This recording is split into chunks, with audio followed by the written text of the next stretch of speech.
L'Afrique est confrontée à de multiples défis, dont ceux du développement et de son intégration dans la mondialisation. Nous allons donc réaliser, étape par étape, un croquis portant sur cette thématique.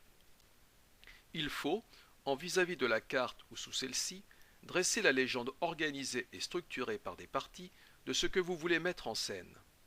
Les choix sont à faire. Ils peuvent être discutés. Un croquis ne pouvant pas tout dire. La République d'Afrique du Sud est le lion par excellence du continent, avec l'économie la plus diversifiée et la plus attractive pour les investissements étrangers. Néanmoins, ce n'est qu'un pays émergent, car plus de 20% de sa population vit sous le seuil de pauvreté. À l'exception de la Libye, qui s'est enfoncée dans la guerre civile, les pays d'Afrique du Nord bénéficient d'États stables et de la proximité de l'Union européenne.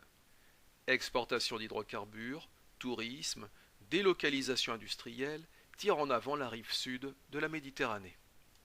Nigeria et Angola s'intègrent dans la mondialisation en raison de leurs exportations massives d'hydrocarbures, le Kenya par le tourisme et les productions florales et maraîchères, l'Éthiopie étant une terre de délocalisation dans le textile, la chaussure et le cuir pour la Chine. Malheureusement, beaucoup de pays africains connaissent une pauvreté de masse, une espérance de vie faible d'un peu plus de 50 ans et un accès nettement insuffisant à l'instruction.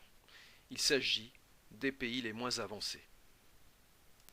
La grande jeunesse de la population de l'Afrique subsaharienne, 40% de moins de 15 ans, témoigne d'un début de transition démographique.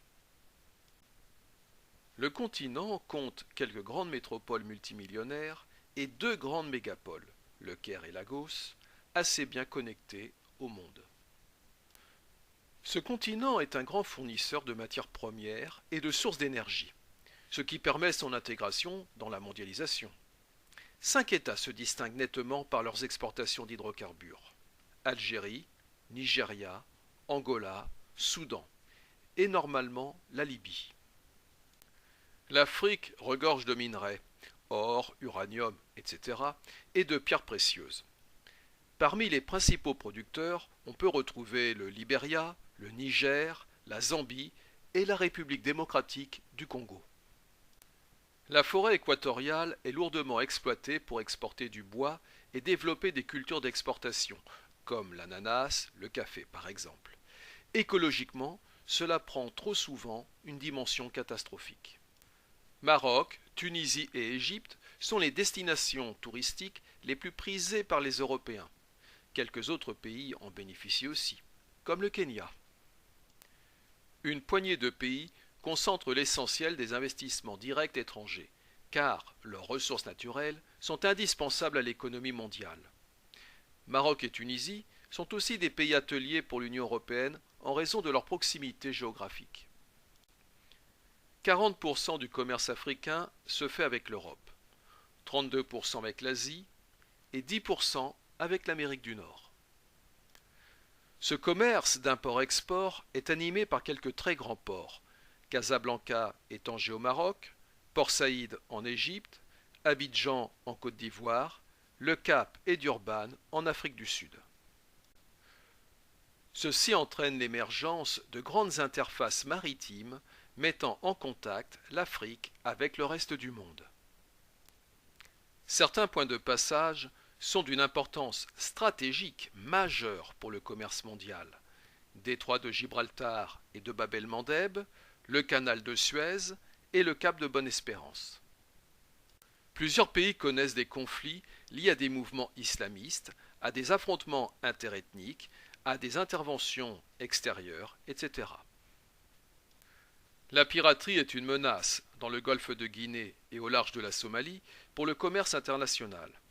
C'est une conséquence de la pauvreté, mais aussi de l'appât du gain facile. Nourrir, soigner, instruire et fournir des emplois sont des défis immenses. La population africaine devrait doubler d'ici 2050 et dépasser les 2 milliards d'habitants, ce qui pourrait déstabiliser beaucoup de pays. Chaque année, les candidats à l'émigration pour l'Europe sont très nombreux, mais celle-ci ne veut pas de tous ces migrants. S'installer dans un pays n'est pas un droit, mais une demande. L'émigration représente une soupape de sécurité pour beaucoup de pays très jeunes et en croissance démographique.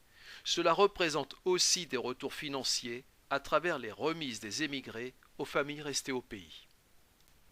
Maintenant, il est temps de compléter la nomenclature du croquis, car un croquis sans nom ne veut rien dire. Commençons par les États, les océans et mers.